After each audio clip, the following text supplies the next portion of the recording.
Plant Kingdom of NCERT. NCERT chapter number 3.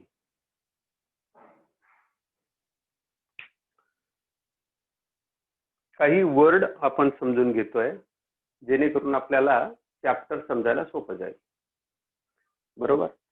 Chapter समजून घेताना आपण काही काही गोष्टी बघतोय की कशा पद्धतीने एक प्लांट किंगडम जर समजून घ्यायचा असेल तर युनिसेल्युलर टू मल्टीसेल्युलर कशी डेव्हलपमेंट होत गेलेली आहे, दॅट वी आर स्टडिंग. कालपासून आपण ते समजून घेण्याचा प्रयत्न करतोय. आपण पाहिलं की युनिसेल्युलर ऑर्गॅनिझम जे युकॅरियोट्स आहेत त्यांच्यामध्ये डेव्हलपमेंट झाली आणि त्या डेव्हलपमेंट नंतर हळूहळू त्यांच्यामध्ये विकास झाला, डेव्हलपमेंट झाली आणि त्यांचे मल्टीसेल्युलर स्ट्रक्चर तयार झालं. त्याला आपण म्हणत होतो एक सेपरेट ग्रुप आहे ज्याच्याकडे रूट, स्टेम आणि लीव्ज प्रॉपरली डेव्हलप नाहीये अशांचा ग्रुप, अशांना आपण म्हटलं होतं थॅलोफाइट. काय वर्ड यूज केला होता? थॅलोफायटा और थॅलोफाइट. थॅलोफायटा. फायटा वर्ड जिथे जिथे येतो त्याचा अर्थ होतो प्लांट.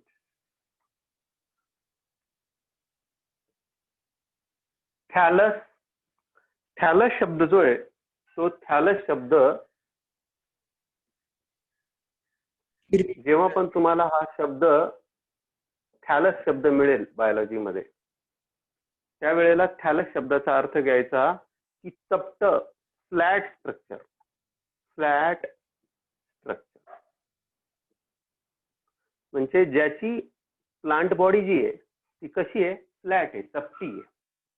त्याला अशा चपट्या प्लांट बॉडीच्या ग्रुपला, अशा चपट्या प्लांट बॉडीच्या ग्रुपला आपण एका ग्रुपमध्ये, आणि दीज आर, हे जे अल्की जे आहे आपण पाहिलं होतं की प्लांट्सला आपण 5 ग्रुपमध्ये क्लासिफाय केलं आणि काल त्याचा प्लांट्स मध्ये डेव्हलप, जसं आपण पाहिलं ना मोनेरा मध्ये डेव्हलपमेंट कशी झाली ती.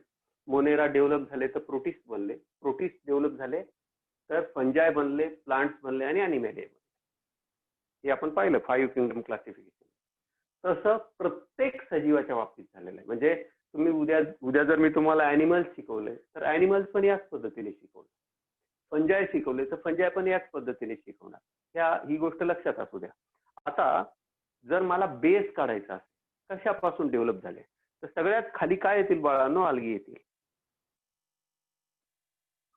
सगळ्यात खाली काय असतील? अल्गी. अल्गी मध्ये जेव्हा डेव्हलपमेंट झाली तेव्हा काय बनले? ब्रायोफाइट्स. काय बनले बाळांनो? ब्रायोफाइट्स. ब्रायोफाइट हा ग्रुप तयार झाला. ब्रायोफाइट्स जेव्हा डेव्हलप झाले तेव्हा काय बनले? टेरिडोफाइट.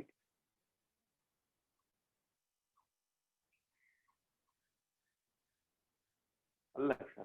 आता प्लांटचं चाललेलं आहे, नुसतं प्लांट बद्दल बोलतोय.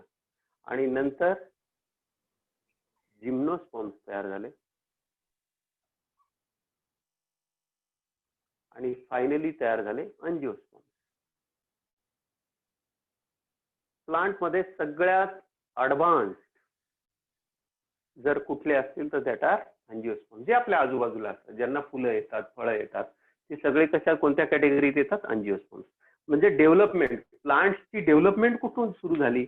प्लांट्सचा पाया कुठून सुरू झाला? तर अल्गी पासून सुरू झाला. आणि एंड कुठे झालेला आहे? म्हणजे असं मी म्हणणं धाडसाचं ठरेल की एंड झाला असं. आपल्याला माहित नाही पुढे काय होणार आहे. कोणताही सायंटिस्ट सांगू शकत नाही की अँजिओस्पर्म नंतर काय डेव्हलप होईल, माहित. आपण सगळेजण, तुम्ही, मी, म्हणजे सगळे प्राणी, सगळ्या वनस्पती, सगळे फंजाय, जे मोस्ट ऍडव्हान्स फंजाय असतील ते सुद्धा सगळे इव्होल्युशनच्या प्रोसेसमध्ये, आपण सगळे इव्होल्युशनच्या पार्ट आहोत. भविष्यात इव्हॉल्व्ह होऊन माणूस कसा होईल एक 10,000 वर्षानंतरचा, समजा जर जगला वाचला, युद्ध नाही केलं, पृथ्वी अशीच राहील, तर 10,000, 50,000, 1,00,000 वर्षानंतर माणूस कसा असेल? No one can imagine. या प्लांट मध्ये आणखी काय चेंजेस येतील? No one can imagine. तर आपल्याला माहित नाही पुढे काय चेंजेस होणार आहे, परंतु आपण सगळे ह्या इव्होल्युशनच्या, ह्या उत्क्रांतीचा हिस्सा आहोत. तर आपलं जे डिस्कशन चाललेलं आहे प्लांट किंगडमचं ते नीट लक्षात घ्या. ज्यांच्याकडे बिलकुल प्रॉपर बॉडी नाहीये, नीट लक्ष द्या, ज्यांच्याकडे बिलकुल प्रॉपर बॉडी नाहीये असे 3 ग्रुप्स आहेत बघा इथपर्यंत. या तिघांना आपण एका ग्रुपमध्ये टाकलेले, यांना नाव दिलं थॅलोफायटा. थॅलोफायटा हा जो ग्रुप आहे याला आपण एम्फिबियन्स ऑफ प्लांट किंगडम पण म्हणतो. याच्यानंतर इथून वरचा जो ग्रुप आहे यांना आपण म्हणतो seed bearing plant. Seed bearing, bearing शब्दाचा अर्थ होतो उत्पन्न करणारे. सीड बिअरिंग प्लांट म्हणजे एका वाक्यात सांगायचं झालं तर काय सांगू शकतो की हे जे 3 ग्रुप आहेत, अल्गी, ब्रायोफायटा, टेरिडोफायटा, हे कधीही सीड बनवत नाही. आणि जिम्नोस्पर्म आणि अँजिओस्पर्म काय आहे? सीड बिअरिंग म्हणजे सीड उत्पन्न करणारे प्लांट आहे. म्हणजे यांची डेव्हलपमेंट करण्यासाठी एक स्पेशल स्ट्रक्चर तयार झालं ज्याला आपण म्हणतो सीड. आपण सगळेजण फळं खातो. हे फळं खाल्ल्यानंतर जे त्याच्या आत जे सीड आपल्याला मिळतं, तुम्ही लिंबू घेतला असेल, लिंबू अगदी म्हणजे very common example I have given to you. एकदम सिंपल एक्झाम्पल मुद्दाम तुम्हाला दिलं बाळांनो. संत्री, मोसंबी, सफरचंद, हे जे या सगळे जे फळं आपण खातो त्याच्या सेंटरमध्ये आपल्याला बीज आणि आजूबाजूला एक फ्लेशी पार्ट दिसतो, रसरशीत असा पार्ट दिसतो, जो आपण इडिबल पार्ट त्याला म्हणतो, जो आपण खात असतो. त्याच्या सेंटरला काय असतं? सीड असतं. Seed is the developed character. येतंय लक्षात? डेव्हलप्ड कॅरेक्टर आहे. त्याच्यामुळे काय होतं, आता सीड फॉर्म झालं म्हणजे काय विशेष काय घडलं ते तुम्हाला सांगतो. सीड वर कोट असतात.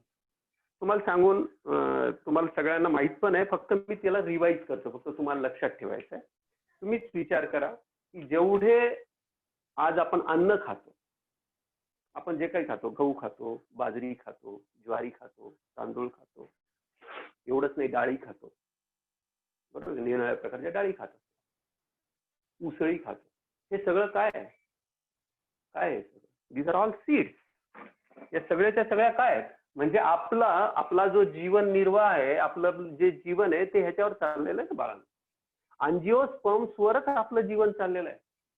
आपण खातोय म्हणजे काय खातोय? अँजिओस्पर्मचेच पार्ट खातोय. फळं खातो म्हणजे काय खातो? एक ऍडव्हान्स कॅरेक्टरिस्टिक फीचर. आता याच्यामुळे अँजिओस्पर्म संपूर्ण जगात का प्रसार झाला यांचा? कारण त्यांनी सीड प्रोड्यूस केलं. आणि लक्षात ठेवा, इव्होल्युशनचा नियम, डार्विनचा सिद्धांत असं सांगत असतो आपल्याला की जगात तेच लोक, तेच सजीव यशस्वी होतात जे प्रतिकूल परिस्थितीशी झगडत विकास करतात आणि त्या परिस्थितीच्या अनुकूल स्वतःला बनवून घेतात. या परिस्थितीसाठी काय बेस्ट आहे, या परिस्थितीत काय केलं पाहिजे, ज्याच्याकडे चेंज होण्याची, मोल्ड होण्याची ज्याची कपॅसिटी आहे, तोच ह्या जगात टिकाव धरतो, असं डार्विनचा सिद्धांत. बाकीचे काळाच्या ओघामध्ये नष्ट होतात. बाकीचे जे बाळांनो ते काळाच्या ओघामध्ये नष्ट होतात. काळ त्यांना संपवून टाकतो. जसं आपण पाहिलं होतं की डायनोसोर्स वगैरे तुम्ही पाहिलेत ना, ते सिनेमा बघितला असेल. डायनोसोर नष्ट झाले. का नष्ट झाले? What would be the reason? त्याचं सायंटिस्ट लोक एक्सप्लेनेशन देतात की ते नष्ट झाले नसते, परंतु त्यांच्यासाठी फूड राहिलं नाही, त्यांनी स्वतःच्या बॉडीमध्ये मॉडिफिकेशन केलं नाही. एक प्रवाह असा सांगतो सायंटिस्ट लोक. दुसरा प्रवाह असा सांगतो, कारण 6.5 कोटी वर्षापूर्वी होते. दुसरा जो मत प्रवाह म्हणतो मी, ते दुसरे सायंटिस्ट सांगतात की त्यांनी मॉडिफाय केलं आणि त्यांचे फॉर्म्स जे होते, त्यांची जी बॉडी होती ती छोटी छोटी केली, त्याच्यातनं सरडे तयार झाले. त्याच्यातनं घरातल्या वॉल लिझार्ड म्हणजे घरातली जी पाल असते ती त्याच्यापासून तयार झाली. त्यांनी छोटं रूप घेतलं. त्यांच्यापासून काहींनी इव्होल्युशन केलं, काही बर्ड बनले. आलं लक्षात? म्हणजे त्याच्यात पण चेंजेस झाले. 2 प्रवाह आहेत. त्याच्यामध्ये अजून आपल्याला पडायचं नाही, ज्या वेळेला इव्होल्युशन चॅप्टर शिकू त्यावेळेला त्याच्यामध्ये पडू. तर मला काय सांगायचं, I want to correlate something. मला काही गोष्टी त्याला जोडून उदाहरणं द्यायची असतात म्हणून मी सांगितलं. तर आपण काय समजून घेतलं की ज्या वेळेला प्लांट बॉडी प्रॉपर नसेल, ज्या वेळेला प्लांट बॉडीमध्ये रूट, स्टेम आणि लिव्स प्रॉपरली डेव्हलप झालेले नसतील, अशा यांचा ग्रुप यांना आपण नाव देतो थॅलोफायटा. ज्यांच्यामध्ये रूट, स्टेम आणि लीव्स प्रॉपरली डेव्हलप असेल त्यांना आपण नाव देतो सीड बिअरिंग किंवा यांना म्हणतो फेनरोगॅम्स. यांचा एक सेपरेट ग्रुप आहे, यांचा एक सेपरेट ग्रुप आहे. आता ह्या दोघांमध्ये बाळांनो कनेक्टिंग लिंक जर विचारलं की ह्या ग्रुपमध्ये ह्या ग्रुपशी या दोघांचा या दोघांपेक्षा ऍडव्हान्स कोण आहे? टेरिडोफाइट. आणि या दोघांपेक्षा लोअर कोण आहे? टेरिडोफाइट. म्हणजे this is called as connecting link. याला काय म्हणू शकतो आपण? कनेक्टिंग लिंक असतात. आता तुम्हाला मला माहिती आहे बऱ्याचशा गोष्टी क्लिअर होत नसतील. ही कनेक्टिंग लिंक आहे काय? Pteridophytes are connecting link between the seed bearing plant and non seed bearing. यांच्यामध्ये काही कॅरेक्टर्स तुम्हाला पाहायला मिळायला लागतात. आता आपल्याला आज जे डिस्कशन करायचं त्याच्यावर मी त्या टॉपिकवर येतोय. हा फ्लो चार्ट ज्यांनी काढला असेल त्यांनी काढून घ्या. चांगली गोष्ट नसेल तर स्क्रीनशॉट तुम्ही घेऊ शकाल तर घेऊन टाका.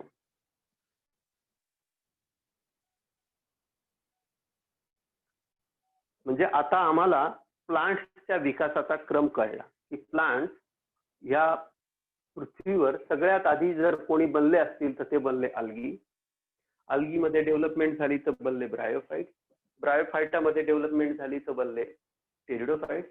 टेरिडोफाइट जेव्हा डेव्हलप झाले तर ते बनले जिम्नोस्पर्म. आणि जिम्नोस्पर्म मध्ये ऍडव्हान्स्ड व्हरायटी जी जेव्हा तयार झाली, सगळ्यात आधुनिक प्लांट जे तयार झाले दॅट आर अँजिओस्पर्म. म्हणजे जिम्नोस्पर्म विकास झाला तर जिम्नोस्पर्म पासून काय बनले? अँजिओस्पर्म. तर हा फ्लो चार्ट आपल्या डोळ्यासमोर असतो. Algae, bryophyta, pteridophyta, gymnosperm. तर आय होप तुम्हाला आता क्लिअर होत आहे. समजतंय का? सांगा बरं, सगळ्यांनी सांगा पटकन. Yes sir. हो सर. Yes sir. आता आज आपण काय करणार आहोत, जो ह्या चॅप्टरचा एक डिफिकल्ट पार्ट आहे त्याची मी थोडीशी तुम्हाला जाणीव करून देतो. ह्या चॅप्टर मध्ये नीट लक्ष द्या. नीट कशासाठी देतो आपण सांगा बरं? कमॉन. डॉक्टर बनण्यासाठी. एक्झाम कुठे? डॉक्टर बनण्यासाठी. नीटची एक्झाम जी असते ती तुम्हाला MBBS ला क्वालिफाय करते, BAMS ला क्वालिफाय करते, BHMS ला क्वालिफाय करते, त्याच्यानंतर BSc नर्सिंगला क्वालिफाय करते, त्याच्यानंतर फिजिओथेरपीला क्वालिफाय करते, BDS ला क्वालिफाय करते. तर 5-6 जे मेडिकल फील्ड्स आहेत किंवा पॅरामेडिकल फील्ड्स आहेत या ठिकाणी ही एक्झाम तुम्हाला जर तुम्ही बारकाव्याने एखाद्या गोष्टीचा स्टडी केला तर नीट मध्ये विचारतात काय, ह्या चॅप्टर मधनं जवळजवळ 2 किंवा 3 क्वेश्चन येत असतात नीट मध्ये. ह्या ज्या चॅप्टर मधला तुम्हाला जर गोषवारा सांगायचा असेल, म्हणजे याचा सार सांगायचा असेल, या चॅप्टर मधले काय विचारलं जातं, तर 3 टॉपिक्स वर ह्या चॅप्टर मधनं क्वेश्चन्स येत असतात. पहिली गोष्ट येते की इकॉनॉमिक इम्पॉर्टन्स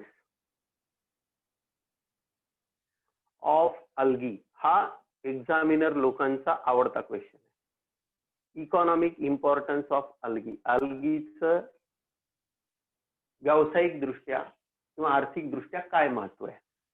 दुसरा पार्ट जो ह्या चॅप्टर मधून विचारला जातो तो म्हणजे लाईफ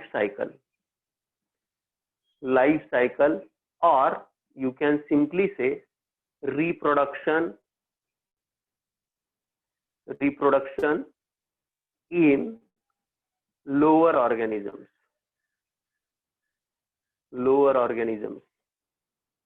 किंवा लोअर प्लांट्स. ऑर्गॅनिझम म्हणण्यापेक्षा सोपं काय, आपण प्लांट शिकतो म्हणून प्लांट, लोअर प्लांट. आणि तिसरी महत्वाची गोष्ट विचारली जाते अँजिओस्पर्म आणि जिम्नोस्पर्म.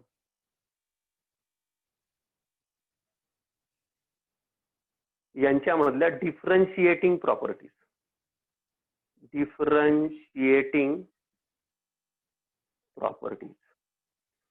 जनरली तुम्ही मागचे सगळे क्वेश्चन पेपर उचलून जर पाहिले तर तुम्हाला ह्या 3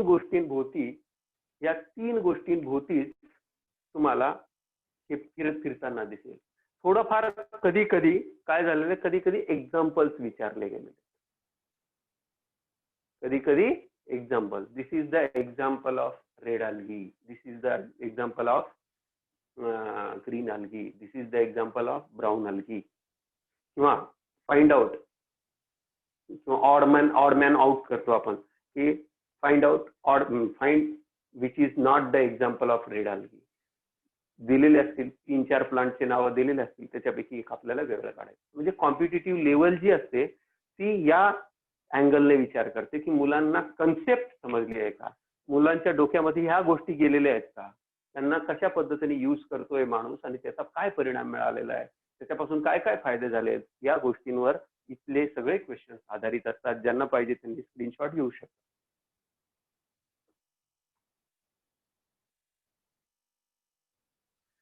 आता आपण आज जो टॉपिक समजून घेणार आहोत that is reproduction in lower plants.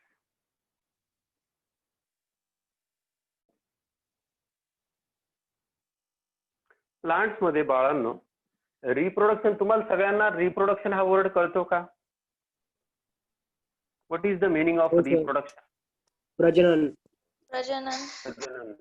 हा, रिप्रोडक्शन शब्दाचा अर्थ होतो प्रजनन. प्रजनन म्हणजे formation of organism like the parent organism. Formation of organism by the parent organism.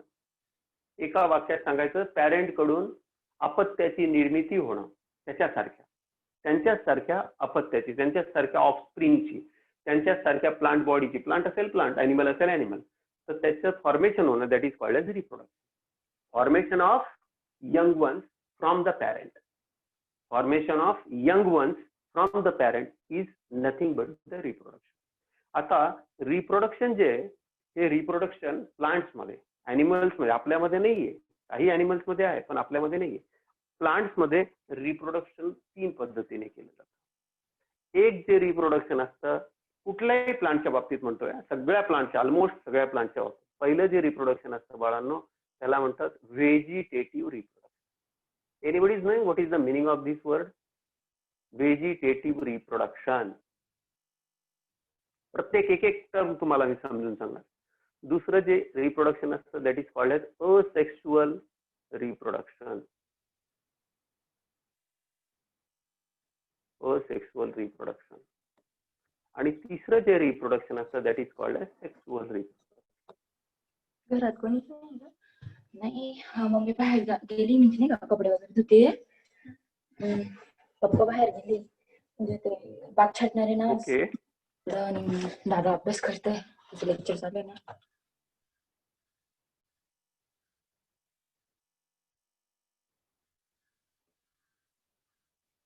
आता व्हेजिटेटिव्ह रिप्रोडक्शन, असेक्सुअल रिप्रोडक्शन आणि सेक्सुअल रिप्रोडक्शन. व्हेजिटेटिव्ह शब्द जेव्हा जेव्हा बायोलॉजीमध्ये, व्हेजिटेटिव्ह वर्ड ज्या ज्या वेळेला बायोलॉजीमध्ये येतो, या बायोलॉजी मधला एक महत्वाचा, व्हेजिटेबल तुम्ही शब्द सगळ्यांनी ऐकला. व्हेजिटेबल शब्दाचा अर्थ होतो जो इडिबल पार्ट, जो आपण खातो. व्हेजिटेबल जनरली आपण लिफी व्हेजिटेबल वगैरे म्हणतो ना, म्हणजे मेथीची भाजी, पालकीची भाजी वगैरे वगैरे वगैरे, त्या ज्या असतात त्यांचा कोणता तर एक इडिबल पार्ट. काहींची मुळं खातो, काहींचे पानं खातो. ओके. मुलांनो, प्रियंका काळे, तुला बाहेर काढायचंय का बेटा? मला प्रियंका, तुझा ऑडिओ स्टॉप कर, अदरवाईज आय शॅल.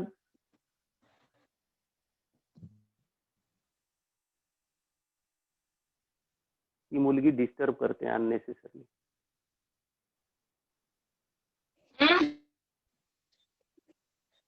ही बहुतेक फोन जवळ नाहीये.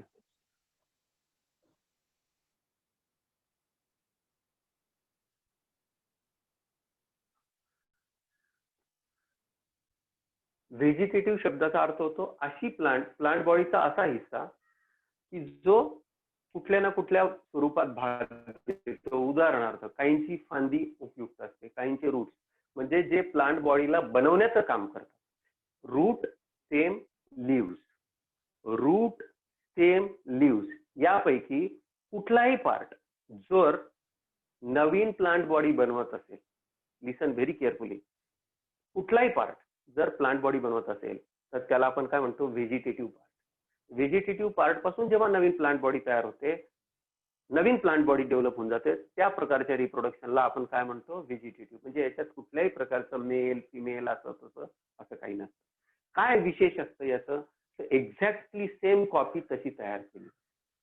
व्हेजिटेटिव्ह रिप्रोडक्शन हे जनरली अल्गीच्या बाबतीत बोलतोय मी पहिल्यांदा. अल्गीमध्ये फ्रॅगमेंटेशन पद्धतीने होतं. फ्रॅगमेंटेशनचा अर्थ होतो तुकडा होणे. फ्रॅगमेंट शब्दाचा अर्थ होतो, फ्रॅगमेंट वर्ड जो आहे त्याचा अर्थ होतो तुकडा. लिझर्ड. लिझर्ड मध्ये बेटा रिजनरेशन होतं. आपण प्लांट शिकतो ना, प्लांट शिकून घेऊ मग आपण घेऊ. तर हा स्पायरोगायरा मध्ये बरोबर.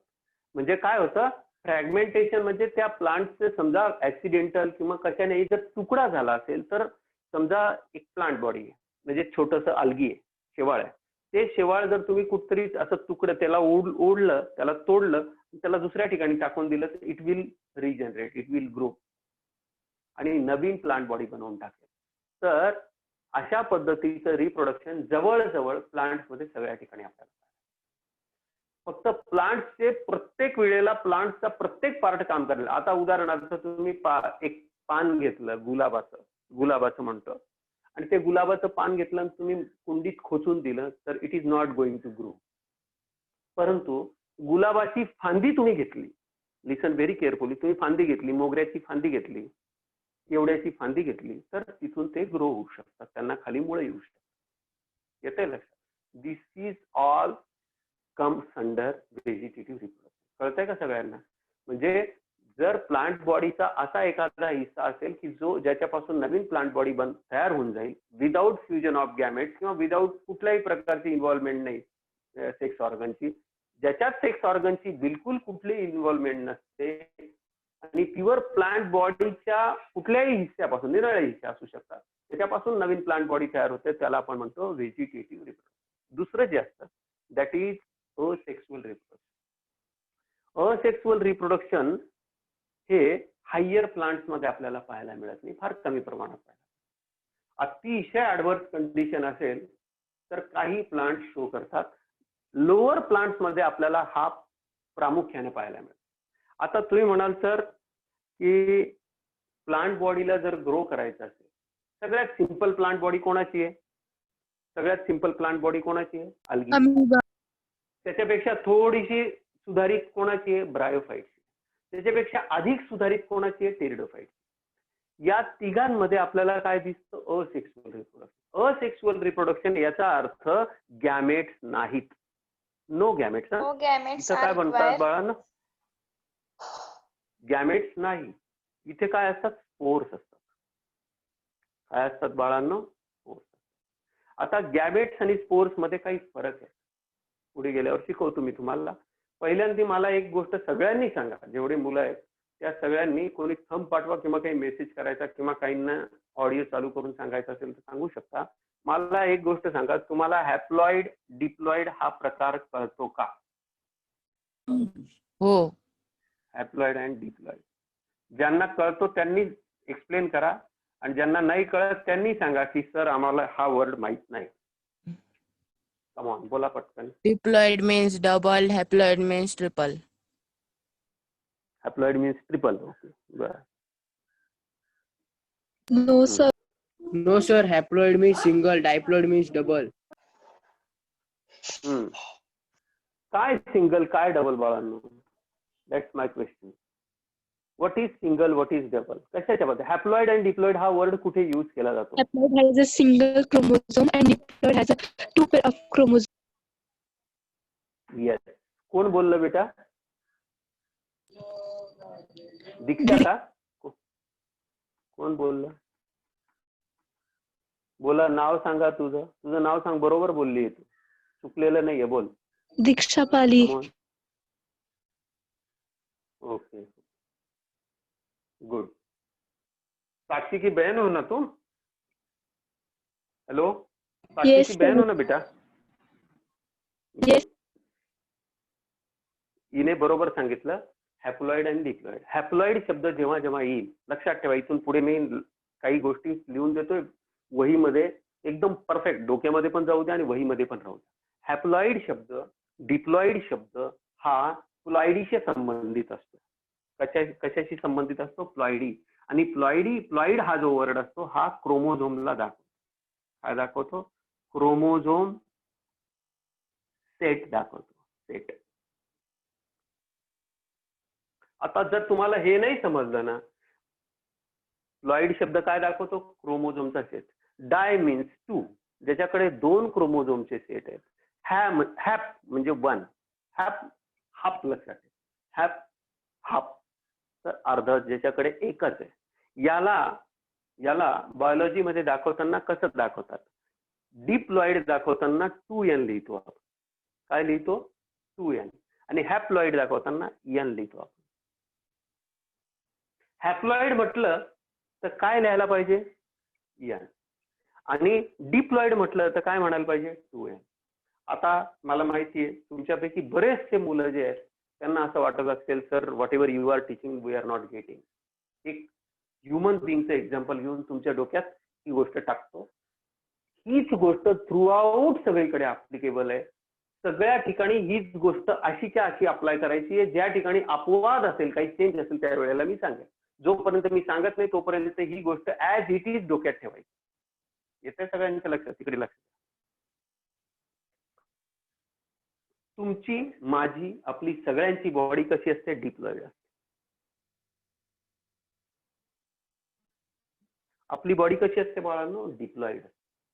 डिप्लॉइड शब्दाचा अर्थ आहे की माझ्या नखाची जरी सेल घेतली, माझ्या केसाच्या मुळात असलेली जरी सेल घेतली, माझ्या तळपायाच्या अंगठ्यातली जरी सेल घेतली किंवा माझ्या ब्लड मधली सेल घेतली, तरी सुद्धा या सगळ्या सेल, हे बघा पहिली गोष्ट काय? दिस इज सेल.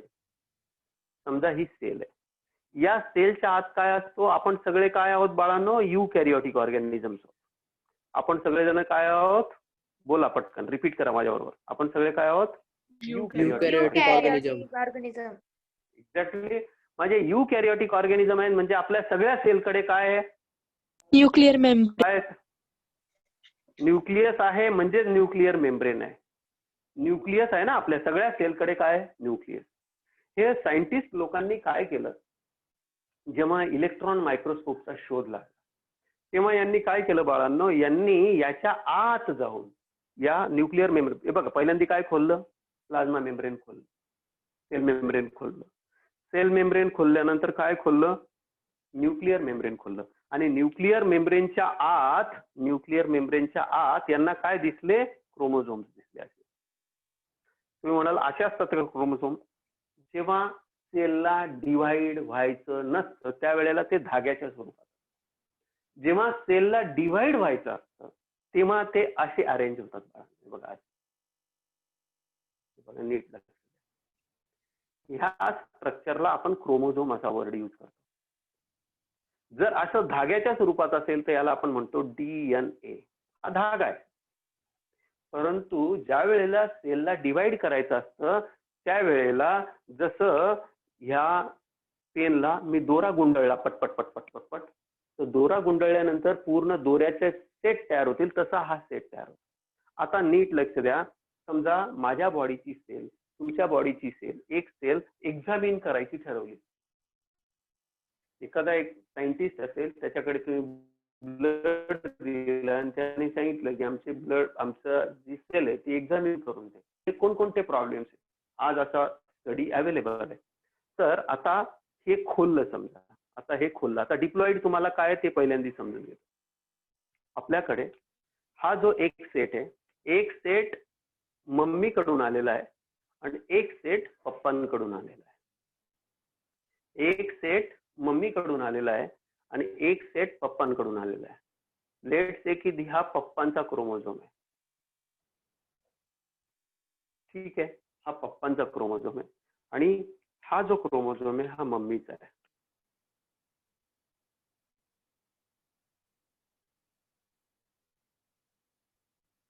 ठीक आहे. म्हणजेच काय की आपल्या सगळ्या सेल्स मध्ये आपण जेव्हा म्हणतो, तुम्ही सगळ्यांना एक गोष्ट तुम्हाला सगळ्यांना माहिती, आपण म्हणतो की ह्युमन बिंग्स हॅव 46 क्रोमोझोम. हे तर माहिती आहे ना सगळ्यांना? बोला. हो सर. सर ह्युमन बिंग्स मध्ये किती क्रोमोझोम्स आहेत? 46 chromosomes.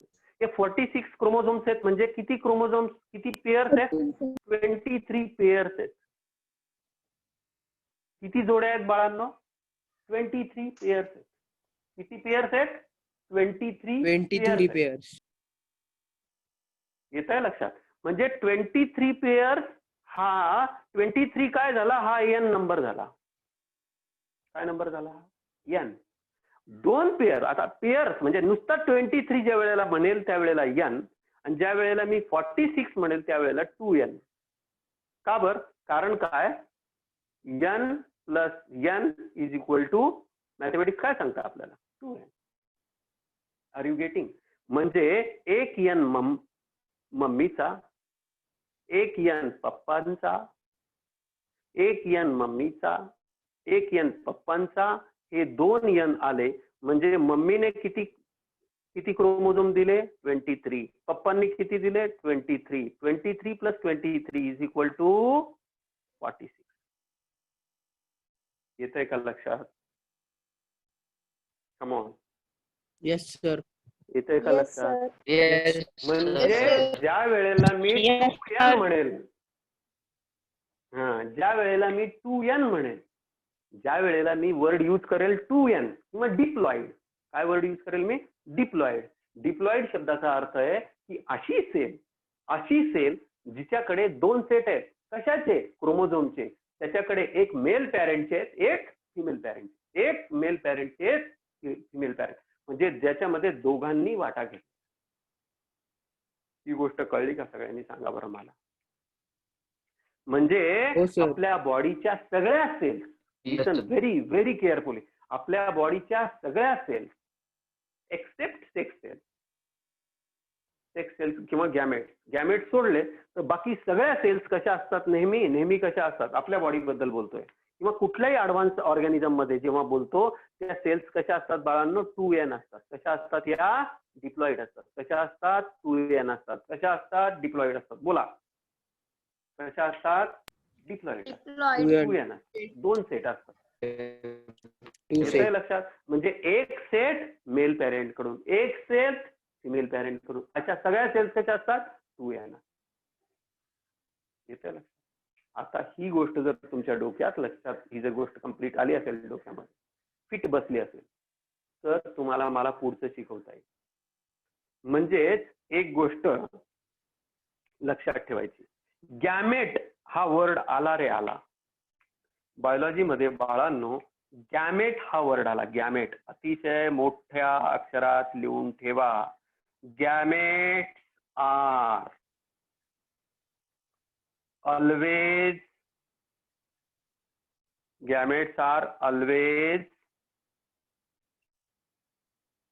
haploid.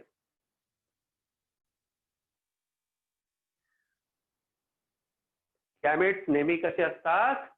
Haploid. Gametes are always haploid. Gametes are always haploid. म्हणजेच काय? n number of chromosomes. एकच सेट आहे. येते लक्षात? Gametes are always haploid. आणि प्लांट्सच्या बाबतीत, आता प्लांट्सच्या बाबतीत मी बोलतोय स्पेसिफिकली, दुसरा word sporophyte. Sporophyte is always diploid.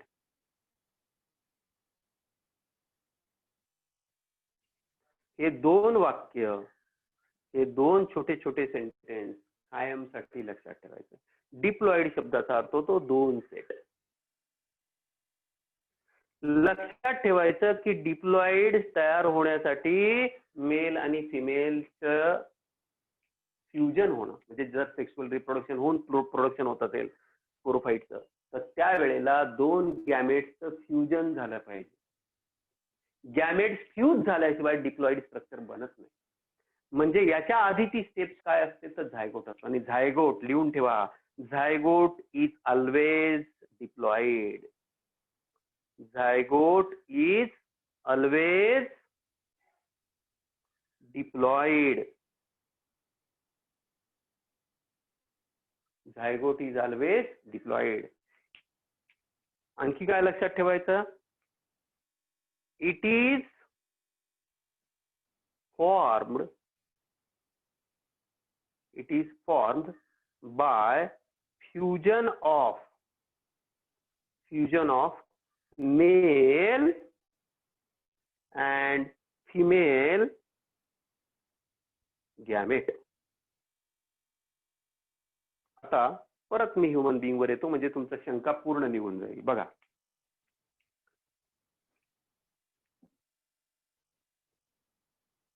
इकडे लक्ष द्या.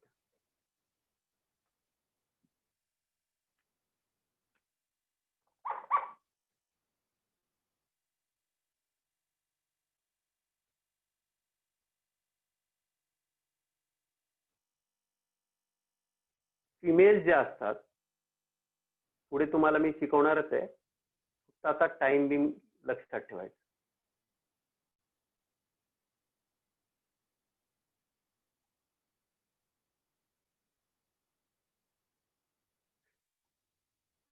फिमेल जे असतात यांच्या बॉडीमध्ये कुठली स्त्री असेल तिला प्रत्येक महिन्याला एक एग तिच्या बॉडीमधनं रिलीज केलं जातं. हे जे एग आहे हे फिमेलचं गॅमेट आहे. हे काय आहे? फिमेलचं गॅमेट आहे. फिमेलच्या गॅमेटला काय म्हणतात? एग म्हणतात. मेलच्या बॉडीमधून जसं पुरुष वयात येतात, दाढी मिशी यायला लागते, काखेत केस यायला लागतात, आवाज चेंज होतो. पुरुष जेव्हा वयात येतात तेव्हा ते प्रोड्यूस करतात स्पर्म्स. स्पर्म्स काय आहेत? गॅमेट्स. स्पर्म्स काय आहेत? गॅमेट्स. आता एग आणि स्पर्म्स, एग आणि स्पर्म्स हे कसे असतात? नेहमी हॅप्लॉइड असतात. कसे असतात ते? हॅप्लॉइड. बॉडी कशी आपली म्हणजे पूर्ण शरीर कसं आहे? डिप्लॉइड. म्हणजे मेलचं शरीर असेल किंवा फिमेलचं शरीर असेल, हे सगळं कसं आहे? पूर्ण सेल्स, पूर्ण बॉडीच्या सेल्स कशा आहेत? डिप्लॉइड. परंतु सेक्स सेल्स कशा आहेत? या सेक्स सेल्स आहेत ना, या सेक्स ऑर्गन मध्ये बनणाऱ्या सेल्स. फिमेल्स कडे काय असतं? ओव्हरीज असतात. फिमेल्सच्या ओव्हरीज मध्ये मुली वयात आल्या की वयात आल्यानंतर त्यांच्या सेक्स ऑर्गन मध्ये, ओव्हरीज मध्ये एग बनायला सुरुवात होते. मेल्स वयात आले तर त्यांच्या स्क्रोटम मध्ये, त्यांच्या टेस्टीज मध्ये, आपल्याला माहिती हा जो पार्ट आहे मेल्सचा, जो खालचा पार्ट असतो हा पार्ट, या पार्ट मध्ये याला म्हणतात टेस्टीज, याला स्क्रोटम म्हणतात. स्क्रोटम याच्या आत जे असतात त्यांना म्हणतात टेस्टीज. टेस्टीज, या टेस्टीजच्या आत स्पर्म्स बनतात. याच्या आत काय बनतात? स्पर्म्स. आता स्पर्मचं जे प्रोडक्शन असतं बाळांनो, हे स्पर्मचं प्रोडक्शन जे असतं हे स्पर्मचं प्रोडक्शन वयात आल्यानंतर 15व्या-16व्या वर्षापासून सुरू होतं. फिमेलचं एगचं प्रोडक्शन 13व्या-14व्या वर्षापासून, ज्या दिवसापासून फिमेलला पाळी यायला लागते, मेन्स्ट्रुएशन व्हायला लागते, तेव्हापासून एग बनायला लागतं. आता लग्न ज्या वेळेला होतं, मेल आणि फिमेल ज्या वेळेला सेक्शुअली एकत्र येतात, त्यानंतर ह्या एगचं आणि ह्या स्पर्मचं फ्युजन होतं. हे फ्युजन झालं की बनतो झायगोट. काय बनतो? झायगोट. आणि ह्या झायगोटची डेव्हलपमेंट, होते तेव्हा त्याच्यापासून ते बाळ बनतं. त्या आईच्या गर्भात ते बाळ राहतं. म्हणजे इथे बाळाची जी निर्मिती असते, जी काही मुलगा मुलगी असेल, मी त्याला एक रफ डायग्रामने दाखवण्याचा प्रयत्न करतो. बघा, तुम्हाला समजून घ्यायला की हे बाळ आहे, हे बाळ आहे, हे नाळेने जोडलेलं आहे. हे बाळ तयार कसं झालं? झायगोट पासून डेव्हलपमेंट झाली. झायगोटच्या सेल डिवाइड होत राहतात. मग ह्या सेल्स डिवाइड होतात. आता प्रश्न असा येतो की हे एग कसे बनले, हे स्पर्म्स कसे बनले? इथपर्यंत समजलं का सगळ्यांना? सांगा आम्हाला. हो सर. हो सर. इथपर्यंत काही प्रॉब्लेम असेल तर विचारा. आता नीट लक्ष द्या. आता हे जे गॅमेट्स असतात, हॅप्लॉइड गॅमेट्स असतात, हे बनण्यासाठी एक प्रोसेस फॉलो केली जाते, त्याला म्हणतात गॅमेटोजिनेसिस. त्याला काय वर्ड यूज करतात बाळांनो? गॅमेटोजिनेसिस. गॅमेटोजिनेसिस. म्हणजे गॅमेटोजिनेसिस हे मेल्स मध्ये पण होतं आणि फिमेल्स मध्ये पण होतं. हे गॅमेटोजिनेसिस होण्यासाठी काही हॉर्मोनच्या बऱ्याच गोष्टी त्याच्यासाठी असतात, पण हे गॅमेटोजेनेसिस होण्यासाठी कशाची आवश्यकता असते? सेक्स ऑर्गनची. काय लागतात त्याच्यासाठी? सेक्स ऑर्गन, प्रजनन करणारे अवयव. त्याला काय आपण वर्ड यूज करतो? Sex organ. काय म्हणतो बाळांनो त्याला आपण? Sex organ. मग गॅमेटोजेनेसिस म्हणजे आपण सगळेजण मेल आहोत, फिमेल आहेत, त्यांच्यामध्ये गॅमेटोजेनेसिस, गॅमेट फॉर्म होण्यासाठी काय लागत असेल तर सेक्स ऑर्गन. या सेक्स ऑर्गन मध्ये सेल्स डिव्हाइड होतात आणि आपल्याला माहिती आहे सेल डिव्हिजन जे असतं ते 2 प्रकारचं. पुढे गेल्यावर मी तुम्हाला जेव्हा सेल डिव्हिजन चॅप्टर शिकवेल तेव्हा तुम्हाला इन डिटेल कळेल. सेल डिव्हाइड करावं लागतं. आता एक गोष्ट लक्षात ठेवा, तुम्हाला जेवढे लोक तुमच्या परिसरात दिसत आहेत, जेवढे पशु पक्षी प्राणी दिसत आहेत, जेवढे सजीव म्हणून तुम्हाला दिसत आहेत, सगळे काय होते सुरुवातीला? सगळेच्या सगळ्या म्हणजे प्लांट्स पण बघू शकतात, मुंगी बघू शकतात, मच्छर बघू शकतात, तुम्ही काय पाहिजे ते बघा. जे जे तुम्हाला डोळ्याला दिसतंय ते सगळे काय होते? ते सगळे होते बाळांनो सुरुवातीला झायगोट. काय होते सुरुवातीला? झायगोट. आणि झायगोट केव्हा तयार झाला होता? कारण आपण ऑल सेक्सुअली रिप्रोड्युसिंग ऑर्गॅनिझम, आपण सेक्सुअली रिप्रोड्युसिंग ऑर्गॅनिझम्स आहोत. म्हणजेच काय झालं की एक सेल जी होती ती आईकडून आली, एक सेल जी होती ती वडिलांकडून आली, एक मेल पॅरेंटचा पार्ट होता, एक फिमेल पॅरेंटचा पार्ट होता. या दोघांचं फ्युजन झालं आणि त्यांच्यापासून काय बनला? हा झायगोट बनला. म्हणजे झायगोट हा नेहमी कसा असतो? 2n असतो. म्हणजे झायगोट कसा असतो? डिप्लॉइड असतो. आता डिप्लॉइड झायगोट मध्ये बाळांनो कंटिन्युअस सेल डिव्हिजन होते. काय होते? कॉन्स्टंट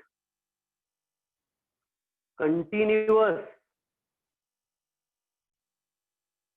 सेल डिव्हिजन सुरू होते आणि सुरूच असते. म्हणून एका सेलचं एवढं मोठं शरीर तयार झालं. विचार करा, ते जे बाळ असतं, जे बाळ तुम्ही लहान बाळाला पाहिलं ना सगळ्यांनी, ते जे बाळ जन्माला आलेलं असतं कितीतरी छोटंच असतं, 2.5-3 किलोचं बाळ. ते जे 2.5-3 किलोचं बाळ आहे असं आहे का? नाही, त्याचे अजून कान बनायचे बाकी आहेत, त्याचे डोळे थोड्या पुढच्या 2-3 महिन्यामध्ये त्याला डोळे येतील, असं आहे का? नाही. Complete as it is human being तयार होऊन बाहेर.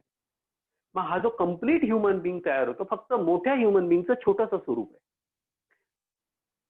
विचार करा, एक सेल होती, एकच सेल बनली ना. मेलच्या स्पर्मची एंट्री होऊन फिमेलच्या एगची, यांचं दोघांचं फ्युजन झालं, यांच्या दोघांच्या वॉल डिझॉल्व्ह झाल्या, पुढे शिकवणार मी तुम्हाला. आणि त्या फ्यूज होऊन एक सेल बनली. त्या सेलचं नाव काय आहे? झायगोट. आणि त्या झायगोट मध्ये कंटिन्युअस डिव्हिजन झाली. कोणत्या प्रकारची डिव्हिजन झाली? That cell division is called as mitosis. काय झाली बाळांनो? मायटॉसिस प्रकारची सेल डिव्हिजन झाली.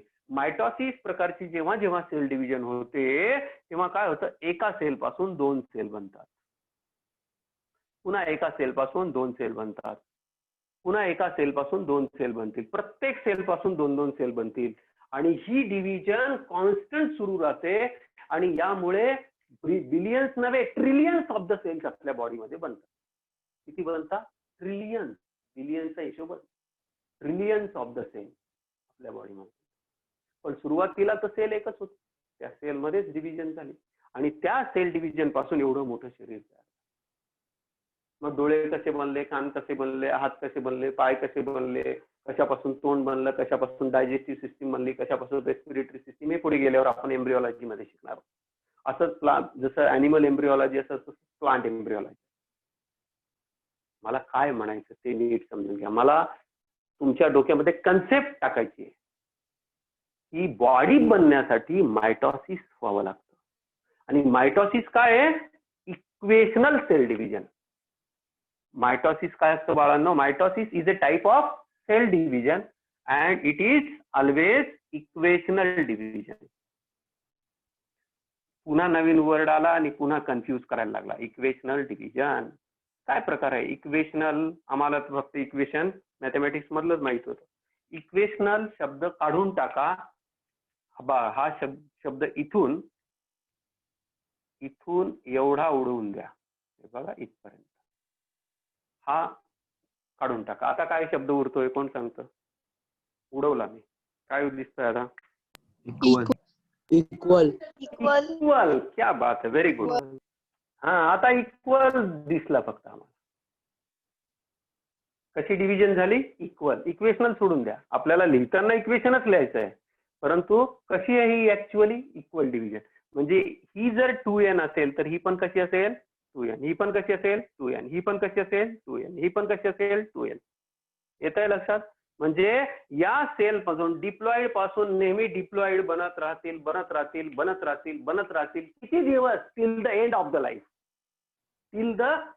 लाईफ. असं आहे का? एखाद्या बाबाला जखम झाली तर त्याची जखम भरत नाही का?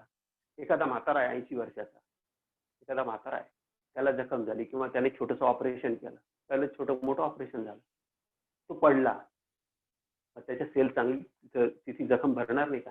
जखम भरणं याचा अर्थ काय? सेल डिव्हिजन होणं. ऑपरेशन होऊन ती जखम भरणं म्हणजे काय? सेल डिव्हिजन होणं. सेल डिव्हिजन कोणत्या प्रकारची होत असते? नेहमी बॉडीमध्ये कोणत्या प्रकारची सेल डिव्हिजन होते? मायटॉसिस. कोणत्या प्रकारची सेल डिव्हिजन होते? मायटॉसिस. हे लक्षात आलं का सगळ्यांच्या? Come on fast. हो सर. Yes sir. म्हणजे तुमच्या बॉडीमध्ये तुम्ही जेव्हा खरचटता, पडता, तुमच्या बॉडीमधली साईज वाढते. तुम्हीच आठवा तुम्ही पहिलीला होते तर काय हाईट होती आणि आज तुम्ही 10th पास केलं त्यावेळेला तुमची हाईट काय? Are you getting? किती हाईट मध्ये चेंज झाला? हा जो चेंज झाला कशामुळे झाला? कोणत्या प्रकारच्या सेल डिव्हिजन मुळे झाला? कम ऑन बोला पटकन. मायटोसिस. मायटॉसिस. क्लिअर झालं सगळ्यांना? असं आहे का? नाही, काही सेल ना हॅप्लॉइड होत्या आणि काही सेल डिप्लॉइड झाल्या, असं होईल का? नाही. सगळ्या सेल कशा असतील? Come on fast. कशा असतील? इक्वल. कशा असतील? डिप्लॉइड. बोला पटकन.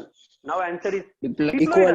म्हणजे डोक्यापासून पायापर्यंत जेव्हा जेव्हा सगळ्या सेल बनतील तेव्हा कशा असतील? मायटॉसिस करतील आणि सगळ्या कशा असतील? डिप्लॉइड असतील. एकदम क्लिअर झाला की नाही? बोला. हो सर. हो सर. Yes, sir. बरोबर. म्हणजे जन्माला आल्यापासनं किंवा जन्माच्या आधीपासनं ते मृत्यूपर्यंत रात्रंदिवस आपल्या बॉडीमध्ये कमी अधिक प्रमाणात सेल डिव्हिजन होतं. कमी अधिक. आता तुम्ही म्हणाल तर की आमचे जे बाबा आहेत त्या बाबांचं तर 70 वय आहे, 65 वय आहे, 70 वय आहे, मग त्यांच्यामध्ये सेल डिव्हिजन होत असेल का? नक्कीच होते. फक्त काही पार्ट्स मध्ये होते, काही पार्ट्स मध्ये होत नाही. त्यामुळे बाबांची हाईट काही वाढत नाही. बाबांची हाईट तेवढीच्या तेवढी असते. पण बाबांची जी नात आहे किंवा बाबांचा जो नातू आहे त्याच्यामध्ये सेल डिव्हिजन फास्ट होत असते. त्यामुळे त्याची हाईट चेंज होत असते. आणि खास करून आता बाबांच्या सेल डिव्हिजन चाललेली आहे, पण बाबांच्या काही ठराविक पार्ट्स मध्ये, ती बोनवर नाहीये. पण त्या नातवाची त्या सेल, त्या ज्या बोन्स आहेत त्या बोन्सच्या टोकावर सेल डिव्हिजन जोरात होते. त्यामुळे त्या बोनची लेंथ वाढते. त्या बोन्सची लेंथ वाढते म्हणून हाईट वाढते. येत आहे लक्षात? म्हणून जसं बोनची लेंथ वाढते तसं मसलची पण लेंथ वाढते. असं आहे का नुसतं असं वाढलं नाही? त्याच वेळेला मसल पण वाढत, त्यावेळेला बॉडीचं पण चेंजेस होत असतात, शेप पण चेंज होतात. तुम्हीच विचार करा ना, तुम्ही कटिंग करून आले, इमॅजिन करून करा, तुम्ही सलून मध्ये गेले, तुम्ही कटिंग करून आले, ते केस वाढले की नाही वाढले? दाढी करतो रोजच्या रोज, केस वाढले की नाही? पण ते कसं काय वाढले? का वाढले? सेल डिव्हिजन झाली म्हणून तर वाढले ना. मग ह्या सगळ्या सेल डिव्हिजन कशामुळे होत असतात? मायटॉसिस. येते. मग आता प्रश्न असा येतो की बॉडीच्या वाढीसाठी कुठल्याही, प्लांट बॉडी असो, ॲनिमल बॉडी असो, कीटकाची बॉडी असो नाही तर हत्तीची बॉडी असो, सगळ्यांमध्ये सेल डिव्हिजन एकाच प्रकारचं असतं, मायटॉसिस. तुळशीचं झाड असो की निलगिरीचं झाड असो, सगळ्यांमध्ये मायटॉसिसच होतं. कशासाठी? सेल डिव्हिजन करून ग्रोथ करण्यासाठी. काय होत असतं? मायटोसिस. एकदम क्लिअर झालं. आता आपल्याला समजून घ्यायचंय की मग नेमक्या सेक्स सेल्स का बनतात आणि काही कोणत्या पद्धतीने बनतात आणि ते हॅप्लॉइड का होतात ते आपण समजून घेऊ. आता या इकडे. आता जे मी सांगितलं की फिमेलच्या बॉडीमध्ये एग बनायला सुरुवात होते आणि मेल्सच्या बॉडीमध्ये स्पर्म्स बनायला सुरुवात होते. सिमिलरली झाडाच्या बाबतीत झाडामध्ये काही मेल पार्ट असतात, काही फिमेल पार्ट असतात. मग मेल पार्ट का तयार होतात आणि फिमेल पार्ट का तयार होतात? त्या फुलामध्ये 2 भाग असतात, अँड्रोशियम गायनोशियम, तुम्ही ऐकलं असेल. असं का होतं ते आपण समजू. त्याच्यासाठी कोणती डिव्हिजन कारणीभूत आहे? तर दुसऱ्या प्रकारची बाळांनो जी सेल डिव्हिजन असते that is called as meiosis. Meiosis. तिला काय म्हणतात? Meiosis. Meiosis. That type of cell division is called as meiosis. आता ही जी मियोसिस असते बाळांनो, ही जी मियोसिस टाईपची सेल डिव्हिजन असते, या मियोसिस टाईपच्या सेल डिव्हिजनचं एक वैशिष्ट्य. काय वैशिष्ट्य? समजा एक सेल इथे बनली, ही कशी आहे? 2n, हिच्याकडे 2 सेट आहेत. ही सेल जेव्हा मियोसिस करेल, मियोसिस प्रकारचे बरं कुठल्याही बरं असं आहे का? तुम्हाला एक गंमत म्हणून सांगतो. तुम्हीच विचार करा, तुमच्या कानामधून स्पर्म बनतील का? तुमच्या तोंडातनं स्पर्म बनतील का? तुमच्या हातातनं स्पर्म बनायला सुरुवात होतील का? नाही. सेक्स ऑर्गन मधूनच बनते. सेक्स ऑर्गन मधूनच बनते. तसं फिमेल्सच्या ओव्हरीज मधूनच त्या ओव्हरीच्या सेलकडेच ही प्रॉपर्टी आहे. त्या ओव्हरीच्या सेलकडेच ही प्रॉपर्टी आहे की ती मियोसिस करू शकते. त्या टेस्टिसच्या सेल्सकडेच ही प्रॉपर्टी आहे की तिथे काय होऊ शकतं? मियोसिस होऊ शकतं. म्हणजे वयात आल्यानंतर त्या सेल्समध्ये काही चेंजेस होतात आणि तिथे काय सुरू होतं? एक वेगळ्या प्रकारची सेल डिव्हिजन सुरू होते. That cell division is called as meiosis. आणि हे जे मियोसिस होतं बाळांनो, हे मियोसिस झाल्यानंतर याच्यातनं पहिल्यांदा 2 सेल बनतात. त्या कशा होतात? ह्या 2n आहेत.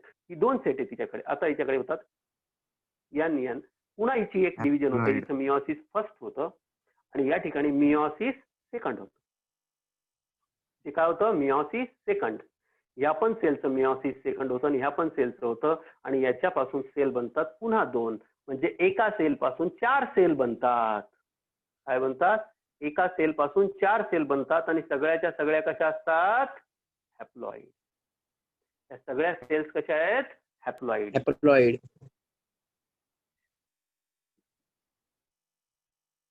म्हणजे मेल्स मध्ये आणि फिमेल्स मध्ये, मेल्स मध्ये बघा, मेल्स मध्ये टेस्टिस मध्ये हा कार्यक्रम चालतो.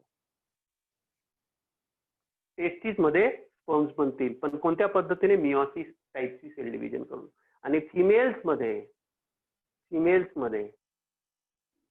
कुठे बनतील? ओव्हरीज मध्ये. तिथे हा कार्यक्रम चालेल आणि तिथे काय प्रोड्यूस केले जातील? एग. इथे मेल्स मध्ये काय बनवले जाते? स्पर्म. हे क्लिअर झालं का? Come on. हो सर. हो सर. एकदम क्लिअर आहे सगळ्यांना? हो सर. हो सर. Very good. हे जर तुम्हाला समजलं ना बेटा तर हे बायोलॉजीचं बेसिक आहे. तुम्हाला सांगतो हे बायोलॉजीचं बेसिक आहे. जेवढ्या चांगल्या पद्धतीने तुम्ही समजून घ्याल, हे जर समजून घेतलं, तुम्हाला कुठलंही रिप्रोडक्शन समजून घेणं बिलकुल कधीही कठीण जाणार. म्हणजे आता एक गोष्ट लक्षात आली आपल्याला की सेल डिव्हिजन 2 प्रकारचे असतात. मी सगळं जो झालेला टॉपिक आहे तो रिवाइज करतो. सेल डिव्हिजन ह्या 2 प्रकारच्या असतात. त्या प्लांट्स मध्ये असो की अॅनिमल मध्ये. ज्या ज्या वेळेला ऑर्गॅनिझम, सजीव हा सेक्सुअल रिप्रोडक्शन करतो, सेक्सुअल रिप्रोडक्शन करण्यासाठी काय बनले पाहिजेत? गॅमेट्स बनले पाहिजेत. ह्युमन बिंग मध्ये गॅमेट्स मेल जर असेल तर स्पर्मच्या रूपाने बनतात. वयात आल्यानंतर पहिलीच्या पोराला नाही बनणार. 8वी 9वी ला पोचलं तो जो मुलगा आहे तो 9वी पासून 8वी 9वी पासून जेव्हापासून त्याला मुली आवडायला लागतात तेव्हापासून त्याच्या बॉडीमध्ये स्पर्म बनायला सुरुवात होते. आणि तशाच दरम्यान सातवी पासून सर्वसाधारण मुली लवकर मॅच्युअर होतात, लवकर त्यांच्यामध्ये चालू होतं.